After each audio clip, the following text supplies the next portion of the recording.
Në zonën pranë shkollës Martin Camaj po vijon puna me ritme intensive për transformimin urban të lagjes. Krahas termoizolimit të plotë të pallatit me hark, po realizohet edhe heqja e kablove elektrike nga fasadat dhe sistemimi i tyre në rrjet të nëndeshëm. Ky proces i zhvilluar në bashkëpunim me OSHEN është pjesë e një modeli të ri urban që synon të eliminojë pamjen e rrjetave të kablove elektrike në fasadat e pallateve dhe të krijojë një mjedis më të pastër, më të sigurt dhe më estetik për banorët. Në kuadër të punimeve që po bëhen me veshjen me kapot, me termoizolim, me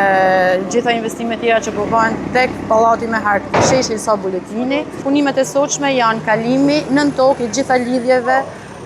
elektrike në bashkëpunim bashki OSHE dhe nuk do kemi më asgjë për ajër ose në për pallate ose domethënë këto linja që tashmë janë bë problem në vite për sa i përket edhe për sigurinë e banesave vetë. Gjithashtu është e bën gati edhe për sa i përket edhe projektit që kena gati tashmë për rehabilitimin që do të bëhet i gjithë kësaj zone që përfshin kena disa godina institucione, këto shkolla, kopshte dhe institucione tjera. Përmes këtyre ndërhyrjeve, Bashkia Shkodër synon të vendosë standarde të reja për sistemim urban, duke kombinuar investimet në termoizolim me përmirësimin e infrastrukturës elektrike dhe pamjes së qytetit.